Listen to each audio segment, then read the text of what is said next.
Bienvenue à ta leçon 82 d'Arduino. Aujourd'hui, on va modifier le code du vidéo précédent pour ajouter des mots de passe sur les machines, parfois sur les serrures d'entrée, ça peut être sur les ordinateurs, ça peut être sur des véhicules. On veut avoir différents setups, différents settings, différents ajustements pour les différents opérateurs. Par exemple, si on veut que la machine enregistre toutes les commandes qui ont été exécutées selon l'employé pour se garder un journal de bord, exemple, l'employé va rentrer son mot de passe et le journal de bord va être consigné sous son nom. Avoir plusieurs mots de passe, ça peut être utile, par exemple, si vous créez, je ne sais pas, moi, ça peut être un système de chauffage dans une maison. Mettons, il y a une personne qui aime que ce soit telle température le jour, telle température la nuit. Une autre personne veut un autre setting. Donc, avec ton nom d'usager, tu peux créer un profil d'usager qui va augmenter ou restreindre l'accès à la machine. Et avec différents mots de passe, chaque usager peut avoir son setting selon ce que la machine fait, et ainsi de suite. Donc, on va reprendre le même code que j'ai vu dans la vidéo précédente et avec quelques petites modifications parce que cette fois-ci, il n'y aura peut-être pas de switch case. On a utilisé la fonction switch case et cette fois, on va faire en sorte que, aussitôt que le mot de passe est rentré, la machine va vérifier automatiquement. On n'aura pas besoin d'appuyer sur un bouton pour dire « OK, vas-y, vérifie le mot de passe ». Donc, il suffira de rentrer le nombre de chiffres qu'on veut. On avait parlé de 6. Alors, on pourrait descendre à 4. Et la personne rentre son mot de passe. Et après ça, la machine est prête tout de suite. On n'a pas besoin de faire Enter. T'sais. Ça se fait automatiquement. On fait un petit raccourci là-dessus. Et c'est le contenu du code. Le matériel qu'on va utiliser, bien sûr, ça va être l'Arduino avec un keypad de 8 par 8 et un affichage LCD. Mais, ça serait possible aussi de faire la même chose avec ce genre de gadget qui est un petit affichage LCD identique, sauf qu'il est déjà monté sur une plaquette avec des pins en arrière et il y a des boutons. C'est un autre design, c'est en monte, descend, gauche, droite, select. Et ce qui est très pratique, c'est qu'il y a un bouton reset. Donc, quand il y a un bug, on arrive devant la machine, quelqu'un a commencé à rentrer son mot de passe, mais n'a pas terminé de rentrer son mot de passe. On peut faire un reset à partir du bouton, ce qui est très pratique. Et la manière que ça fonctionne, c'est qu'on doit faut les enligner comme ceci. Et après ça, on clenche ça comme ça. Clic. Et ça fait un petit affichage LCD. Et je vais en parler dans les prochaines vidéos de ce Shield. LCD Keypad Shield. Et pendant que les chats font leur inspection, les chats sont en mode inspection. Salut, face de pie. Face de pie. Face de pie, elle aime pas encore ça, se faire flatter, là, mais un peu. Elle se laisse faire un peu. Ouais, face de pie. Elle a déjà été beaucoup plus farouche que ça. Là, on commence à pouvoir la flatter plus. C'est un miracle. Le chat qui s'est rescapé. Et on va y aller avec notre code. Bien. Hey! Psst, non, c'est face de pie qui se frotte sa webcam. Fais pas ça, face de pie. Attends. Oui. Va dormir. Bon. OK, on commence avec le code. Et comme d'habitude, je vais faire une petite révision du code. Encore une fois, si tu n'as pas fait ta leçon 1 à la leçon 64, tu peux consulter le lien dans la description du vidéo. Le lien qui va t'amener aux excellentes leçons de M. Paul McWhorter. Sinon, tu peux regarder pour un kit d'Arduino. Il y a aussi un lien pour un kit d'Arduino dans la description. Et bien sûr, tu peux acheter ton Arduino de d'autres sources. Tu n'es pas obligé d'aller sur ce site-là en particulier. Tu peux l'acheter en kit ou les pièces détachées. Donc, dans notre code, on a commencé, on a inclus 3 librairies. On a wire.h, liquidcrystal.h et keypad.h. Une fois que ça va être fait, on a fait tout le code pour mettre un keypad. Je ne vais pas revoir le code au complet, ça fait partie des vidéos précédentes, le keypad, et rajouter la ligne pour le Liquid Crystal. Et dans notre setup, je ne vais pas revenir là-dessus, on avait des variables. On a une variable PWD, on va la mettre tout de suite à 0. Et on a une variable Z qui est égale à 0. Et ces variables-là vont essayer de déterminer, vont aider à déterminer qui utilise le mot de passe. Donc, on va aller dans notre setup. Bien sûr, on démarre notre communication avec le port série et on fait le démarrage du LCD. Maintenant, ça a rapport avec le loop. Quand l'appareil va démarrer, la valeur password va être mise tout de suite à 0. On l'a vu dans le démarrage ici, là. Et je pense même qu'on pourrait le mettre aussi dans le setup parce que quand on va faire un reset, on pourra les enlever et les mettre dans le setup. Donc on va faire cut tout de suite là et je vais les mettre dans le setup. OK.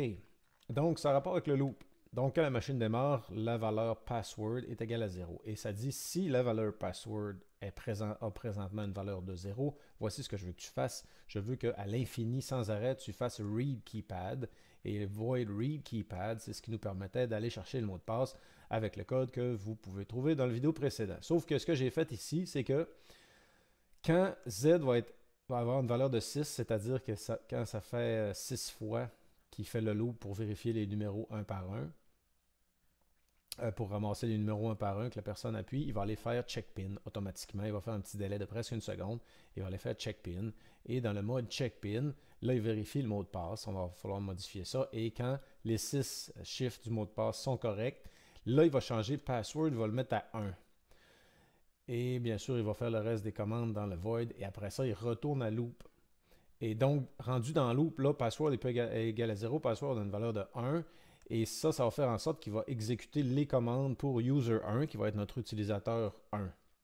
Donc, on va créer un void pour l'utilisateur 1. Alors, on pourrait l'écrire ici. Void user1, parenthèse, parenthèse, ouvrez le curly, closez le curly. On va lui dire quelque chose, par exemple, lcd.print utilisateur 1. Et quand on va voir ça à l'écran, ça va être la preuve que on a réussi et le code s'est tout rendu. Parce qu'il y a quelque chose qui s'appelle le debugging. Le debugging, c'est que tu vas dire à ton Arduino de temps à autre d'imprimer soit sur l'écran ou encore dans le port série qui est plus fiable. Dis-moi qu'est-ce que tu es en train de faire présentement. Donc, on va rajouter des petites lignes de code par-ci par-là pour le faire parler par le port série. Et tout ce qu'on va faire simplement, c'est qu'on va dire serial avec un S majuscule, serial.print. Et on ouvre la parenthèse pour notre paramètre. Et on ouvre les guillemets, passer du texte. On va dire utilisateur 1. Et après ça, on va lui dire, tant et aussi longtemps que personne tape de quoi dans le port série, while serial .available equal 0. T'as-tu vu, j'ai fait une faute? Serial.available 0 fait rien. Donc, retourne pas dans le loop. OK? Donc, la ligne ici, c'est pour qu'il arrête tant et aussi longtemps que je ne vais pas rentrer du texte. Là, il va rester là. Puis, aussitôt que je vais rentrer quelque chose dans le port de série, il va sortir de user, puis il va revenir dans le loop. Puis, si je n'ai pas remis password égal à 0, ben, il va revenir dans faire le void user 1. Il va faire le void user 1, après ça, il va revenir dans le loop. Il faut que tu comprennes qu'à chaque fois qu'Arduino sort d'un void, c'est pour aller voir ce qui se passe dans le loop et faire agir selon les conditions du loop. Donc, on va déterminer nos utilisateurs. User 1, il va avoir sa propre série de voids qui peuvent référer à d'autres voids, mais à un moment donné, quand toutes les voids sont exécutés, Arduino va retourner dans le loop. Donc, on a besoin de plusieurs mots de passe. On va commencer par changer notre mot de passe. Fait qu'on va dire, exemple, user 1 pin NIP, son NIP, MP pour mot de passe. User 1 mot de passe. Et user 1, ça va tout être des 1. On copie cette ligne-là, on fait CTRL-C, on fait le place en dessous, et avec des CTRL-V, on va aller rajouter 4 utilisateurs.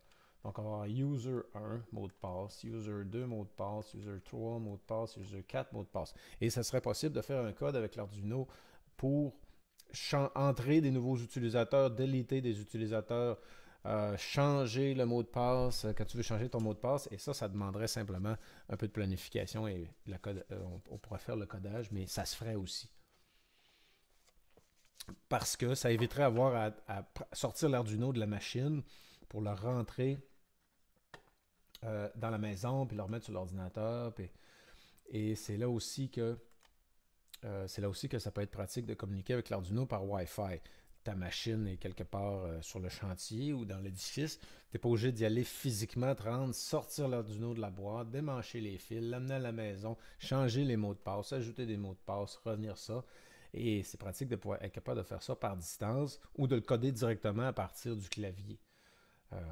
Exemple, c'est comme si, par exemple, tu fais une distributrice pour distribuer des produits, puis tu veux changer les prix. Ben, tu ne veux pas tout démancher la machine pour remancher. Si tu peux le faire directement à partir du clavier, c'est intéressant aussi. Mais ce ne sera pas le sujet de ce vidéo. Dans ce vidéo, on va simplement faire ajouter des mots de passe d'utilisateur. Donc, user1, mot de passe, il y a 6, et on va changer les mots de passe, bien sûr, pour que ce soit tout pareil. Fait que user2, ça va tout être des 2. Genre 2. Le chat qui se tire en bas. User 3, ça va avoir toutes des 3. Comme ceci. Puis user 4, ça va être toutes des 4.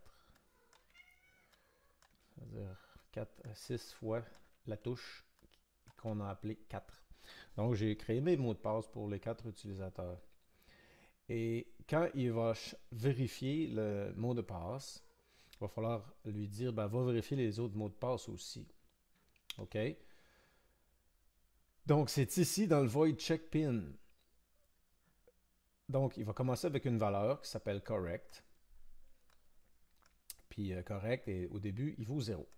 Et il y a aussi une variable qui va s'appeler C. Fait que, quand, aussi longtemps que ces conditions-là sont remplies, voici ce que je veux que tu fasses. Ben, autant aussi longtemps que, premièrement, point de départ, c'est C vaut 0. On a établi que C existe. Là, on a dit là, C il vaut 0. Ben, tant et aussi longtemps que C est en plus petit que 6, fais ces choses-là. Puis quand tu vas finir de faire ces choses-là, avant de recommencer de obéir à cette condition-là pour faire ces choses-là, je veux que tu fasses C plus 1. Fait que quand le loop commence, C est égal à 0. Après ça, il dit si dans la tentative, le chiffre au début que la personne a rentré, le chiffre à la position 0 est pareil au chiffre à la position 0 dans user1 mot de passe, ben là, tu vas dire correct plus. C'est-à-dire que correct valait 0, ben là, correct va l'avoir 1. Là, il recommence le loop.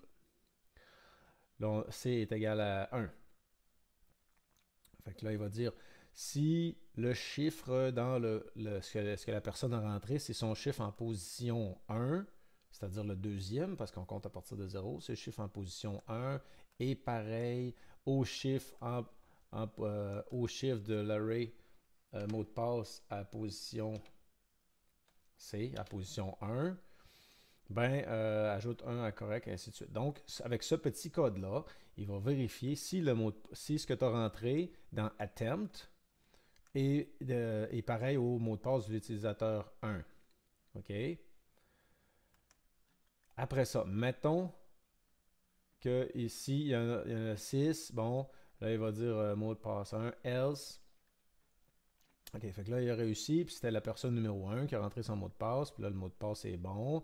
Ben, si correct est rendu à 6, tu vas établir PW comme étant 1. Puis quand PW est comme étant 1, bon, PW étant 1, puis après ça, il y a le petit code ici pour remettre l'attempt à 0. Là. Quand PW est égal à 1, là, il va dire bienvenue. On va dire bienvenue. Bienvenue, utilisateur 1. Il va attendre, mettons, on va dire 2 secondes. Après ça, il va dire... non, en haut, il va dire bienvenue. Bienvenue. Puis là, il va dire utilisateur 1. OK. Et après ça, quand il va avoir tout fait ça, qu'est-ce qu'il va faire? On va lui dire d'aller voir le void pour l'utilisateur 1, c'est-à-dire user1, user1, parenthèse, parenthèse. Bonjour, face de pi. Face de pi, qu'est-ce que tu veux, face de pi? Qu'est-ce que tu veux, face de pi? Tu veux te faire flatter, face de pi? Hein? Oui, tu es belle. Tu es la plus belle des pis. OK, fait que là, on a dit que si, mettons que la personne 1 arrive à rendre ses chiffres de mot de passe, ça va être enregistré dans le array qui s'appelle attempt, puis qui contient 6 éléments. Fait que là, dans ce petit code-là, il vérifie si ce que la personne a rentré correspond au mot de passe numéro 1. Et si oui, il va faire ça, puis après ça, si correct est rendu à 6, il va faire else. Donc, mettons que ça n'arrive pas. Il va vérifier avec le mot de passe numéro 2. Fait que pour faire ça, on va copier toute la partie qui est ici. Toi, face de pi. On va copier toute la partie qui est ici avant le else, CTRL-C. Après ça, on va aller le mettre juste en dessous, CTRL-V. Et on va changer attempt, celui-là ici, on va changer pour user2. Ça veut dire que si c'était pas le bon mot de passe pour user1, si tout ce qui a été rentré dans attempt n'est pas égal à ce qui a été rentré, c'est le mot de passe prédéfini de user1, après ça, ben, il va dire, ben écoute, si ça c'est condition, c'est pas arrivé là, là il va essayer l'autre. Il va essayer le user attempt 2. Puis s'il a réussi, ben là, password, il vaut 1. Puis après ça, mettons password, il va valoir 2. Puis après ça, on va l'envoyer faire le void user 2. Puis là, ici, dans le loop, on va changer, copier ça ici, CTRL-C. On va faire Enter. Puis rajouter password égale 3, 2, excusez, 2. On va aller chercher user 2. Et le loop, il faut créer un loop, bien sûr, pas un loop, excusez, un void. Il faut créer un void pour user 2, fait que void user 2, parenthèse, parenthèse, open curly.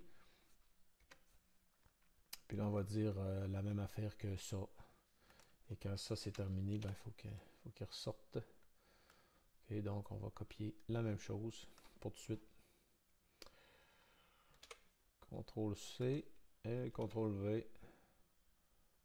Void user 2 et on a 2 curly bracket de trou. OK, donc on va dire deuxième.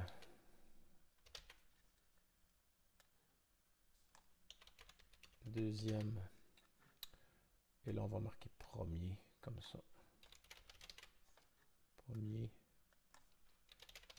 Premier, deuxième. Et bien sûr, ça va être la même chose. Quand rien va être écrit dans le port de série, il va attendre à l'infini. Il va être pogné dans ce petit loop-là. Tant aussi longtemps qu'on n'écrit rien avec le clavier dans le port de série. Et aussitôt qu'on va écrire de quoi, il va sortir. Alors, il va sortir de void user 2. Et qu'est-ce qu'il va faire? C'est qu'il va revenir au loop. Et le loop va encore le renvoyer à user 2. Tant aussi longtemps que dans user 2, il n'y aura pas une commande pour faire sortir de ça au complet, c'est-à-dire remettre PW à 0. Donc, là, le code devrait être prêt. Else. Ça, OK. Incorrect pin.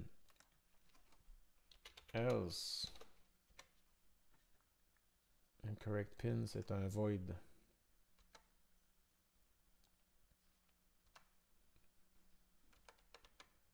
Tiens, comme ceci.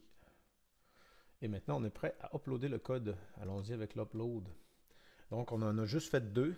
Mais si les deux fonctionnent, ça va être la même affaire pour le troisième et le quatrième. Et c'est tout simplement réussir le code pour une personne. Et après ça, faire du copier-coller, remettre la même chose, c'est-à-dire quand il fait son check-pin, ça c'est le check-pin pour vérifier, comparer avec le mot de passe pour le premier utilisateur, c'est tout ça. ce que tu vois en jaune. D'abord, il va comparer ce qu'on a rentré avec... Oh, non, non, non, non. Pourquoi? Pourquoi? Z égale 0. Ah, il faut que je le décrive dans le void. Int Z.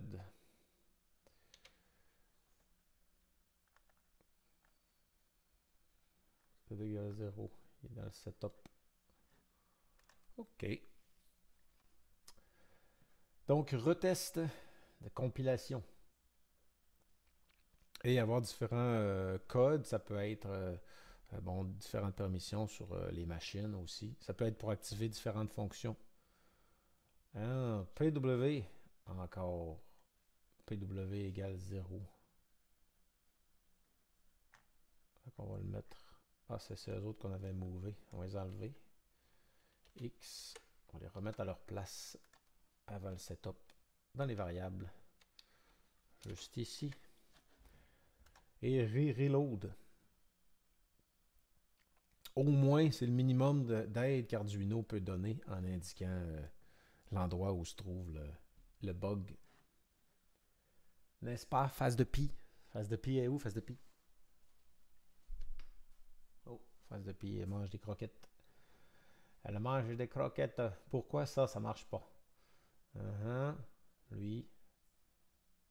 Ah. Point virgule. Point virgule. Ici. Point virgule, point virgule. Et comme ceci. Ponctuation, c'est aussi important qu'en français. Ou presque, ou même plus, non, c'est obligatoire. Ponctuation correctement effectuée dans le codage. Ah non, pas encore un bug. Ok, il faut compter. Ça va avec lui. Ça va avec lui. Ça, c'est beau. C'est probablement une histoire de parenthèse manquante. De curly bracket manquante. Ça va avec lui. Ça va avec lui. Ça va avec lui. Else incorrect pin. On va vérifier partir d'en haut. Void check pin. Il y en a un au début et un à la fin. Ça va avec ça. Super. Ça va avec ça. Super. Celui-là va avec. Oh oh. Celui-là va avec le else.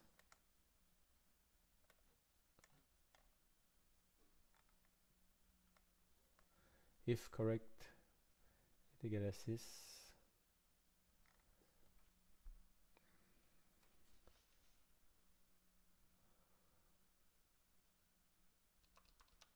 On pourra le mettre direct.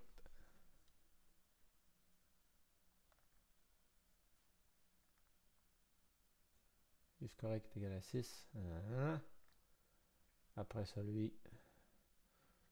Ça va de même. Ça va de même. Ça, c'est le petit code pour tester. Tester le mot de passe comparé avec la deuxième personne, le deuxième mot de passe, le deuxième NIP.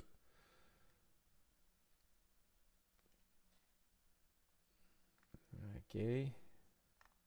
OK. Et ça, celui-là est avec le void check pin. Lui est avec lui. Bien.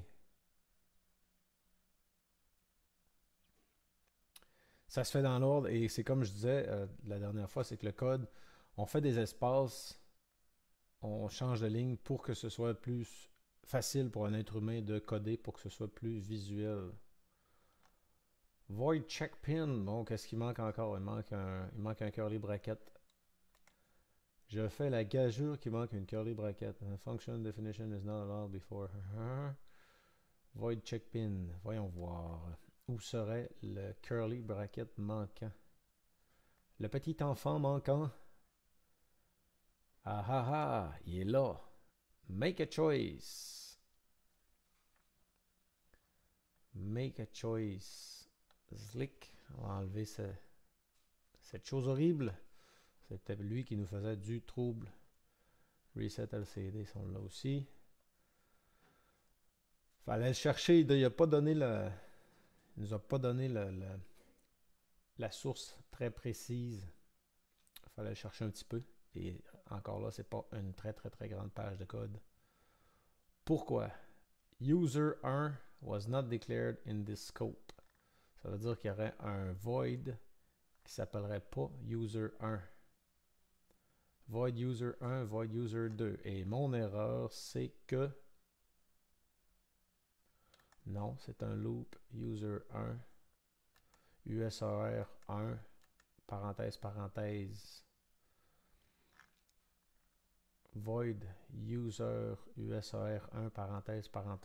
Tout est beau. Pourquoi ne veut-il pas? Mais pourquoi?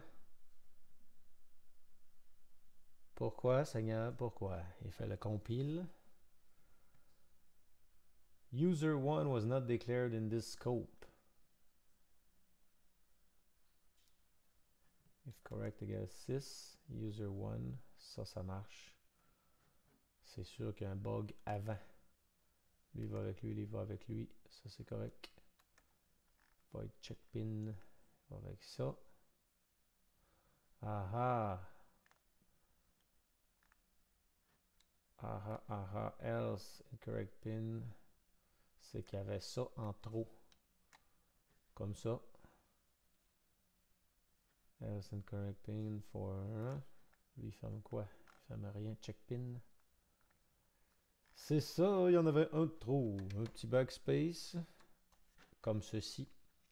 Et c'est bien sûr un défaut que ne vont pas avoir d'autres programmes plus élaborés. Pour faire du codage, on va t'indiquer les erreurs au fur et à mesure, ou encore le logiciel peut te faire des suggestions et au fur et à mesure que tu vas taper pour corriger des erreurs. While serial available. Ok, ça il y a un loop, lui, et ça il va avec lui. Ça c'est bien. Void user 1, ça va avec lui. Ça va avec lui, c'est bien. Void loop. Lui, il va avec lui. Ça va avec ça, ça va avec ça, ça va avec ça. Super. Là, ici, on en a 3. Read keypad.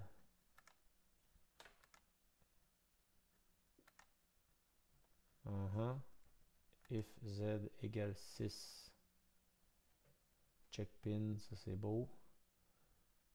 Lui va avec lui. OK. On vérifie encore si on avait une erreur dans notre code ici. Check pin. Donc, le premier du début ici doit avec lui à la fin. Ça marche. Ça marche avec ça. Ça marche avec ça. Lui, il marche avec lui. Et ça marche avec ça. Ça marche avec ça. C'est long, hein? C'est long. Void check pin. Lui, il marche avec lui. Lui, il marche avec lui. Puis, il en manque un là.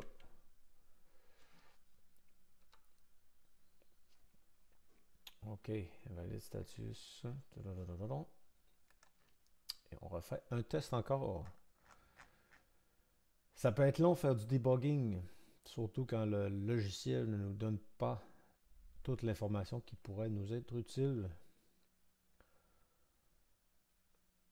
While serial.available.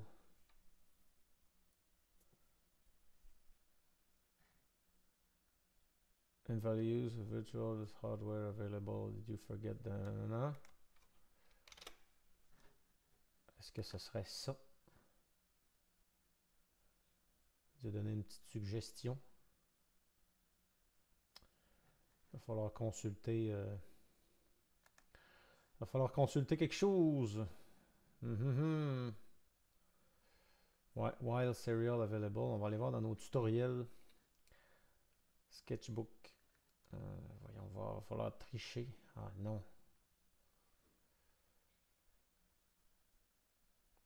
Read strings from the serial monitor. Standing photoresistor. Push button.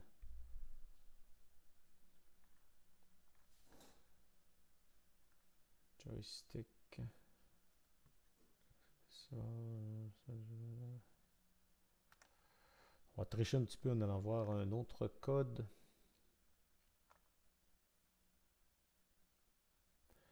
Ouais, c'est ça, serial.available avec le majuscule. Serial.available, c'est ça, c'est lui. Zoup. Il nous manquait des petites parenthèses.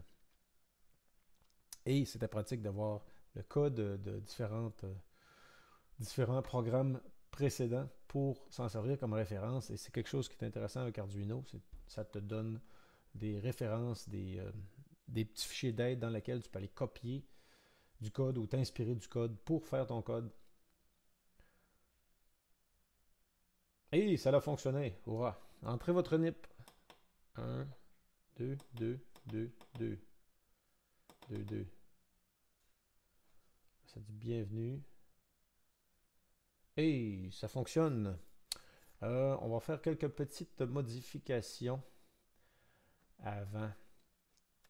Ici, dans Void User.on, on va faire lcd.clear, parenthèse, parenthèse, point virgule. On va en rajouter un ici aussi. lcd.clear, parenthèse, parenthèse, point virgule. On va enlever les modules de communication vers le port série. On n'en a pas besoin, je pense que je vais l'afficher directement sur la webcam. Et on fait un petit reload et ça fonctionne. Ça fonctionne.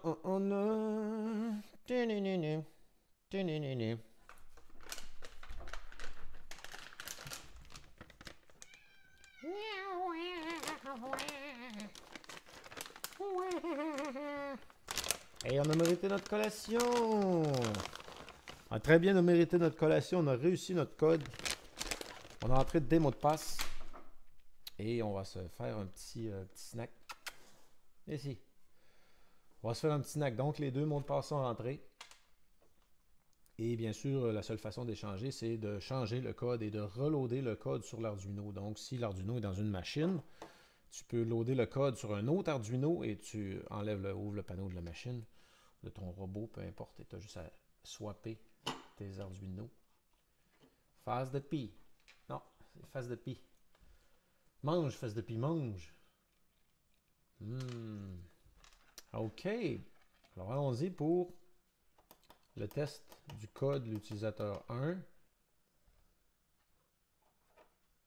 Et voilà, ça fonctionne. Ah, phase de pie. Ben oui, on t'aime. On t'aime, phase de pie. Hein? On t'aime. Oui. Oui, on t'aime. On t'aime-tu? Hein? Oh, t'es belle. T'es belle. Viens ici. Viens, phase de pie. Hop. Hop. Hop. Hop. Hop. Hop. Phase de pie. Phase de pie, gauche. Tiens, phase de pie. Viens, phase de pie. Viens me trouver. Viens me trouver. Ah. Pas moyen de flatter. Hein?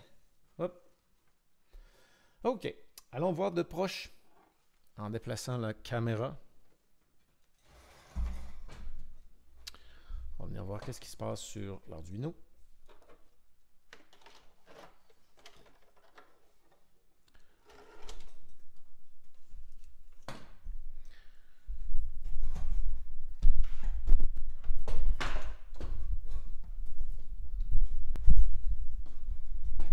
Désolé, c'est la façon bonne franquette. OK. Est-ce qu'on voit le contraste? Ouais, pas pire. On va commencer par un reset. Alors, on va faire un reset sur la machine. On met une lumière, peut-être. Entrez votre NIP. OK. Alors, on entre notre NIP.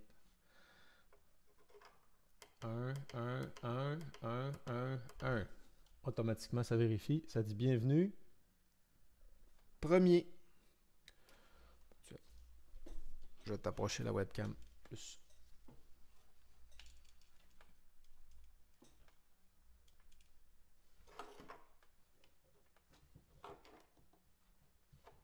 Je refais un reset.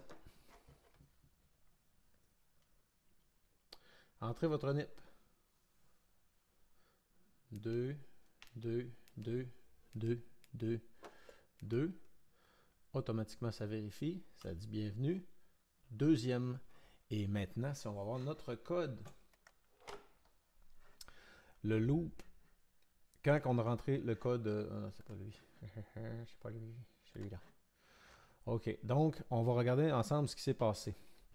Quand l'Arduino démarre, la valeur PW, password, est égale à 0. Donc, quand il arrive dans son loop, il dit si PWD est égal à une valeur présentement de 0 présentement, ben, fait la fonction readKeypad et il va répéter ça à l'infini 5000 fois par seconde. Et readKeypad, c'est pour aller chercher le mot de passe que la personne va rentrer. Et quand la personne a rentré 6 chiffres, automatiquement, ça va aller faire le void checkpin. Donc, il va aller voir le void checkpin qui est ici. Et il va comparer les chiffres qui ont été rentrés avec les mots de passe qui ont été prédéterminés. Et si jamais les chiffres rentrés sont pareils au mot de passe 1, là, il va sauter pour aller faire le loop user 1. Et le loop use, ben, en plus de ça, il va dire password est égal à 1. Donc, si jamais il retombe dans le loop, password est égal à 1, ben, il va t'en faire le user 1. Mais de toute façon, il va le faire user 1 pareil en allant, où est-ce qu'il est? En allant ici. Fait que là, il va jumper. Si tu as mis le mot de passe correct pour 1, il vérifie automatiquement. Après ça, il va sauter au loop user 1. On va sauter au void user 1. Et dans le void user 1, ça imprime sur l'écran, dans le haut de l'écran, ça claire l'écran, puis ça imprime premier. Pareil pour deuxième, ça imprime deuxième. Et là, peut-être que tu ne le verras pas, mais tant aussi longtemps que j'écris rien dans le moniteur série, ça annule.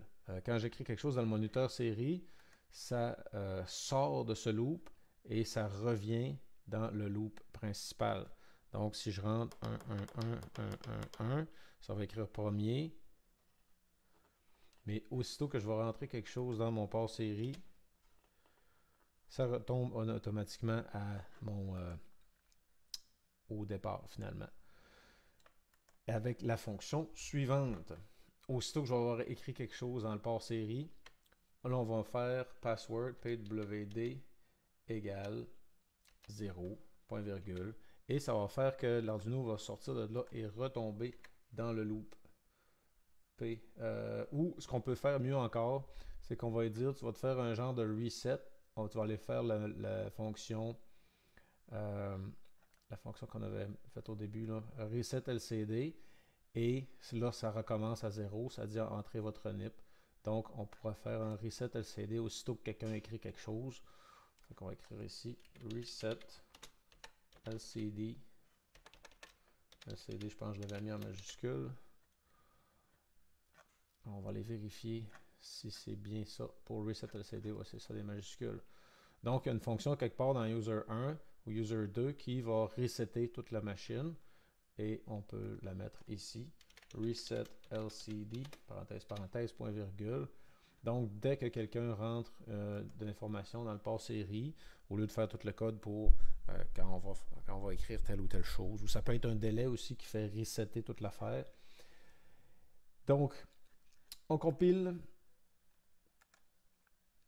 Ça compile. Il ne devrait pas avoir d'erreur. Et oui, c'est un miracle. Bien. Donc, la machine recommence. On est à entrer votre NIP quand la personne arrive devant la machine ou la porte ou système de sécurité ou machine, peu importe.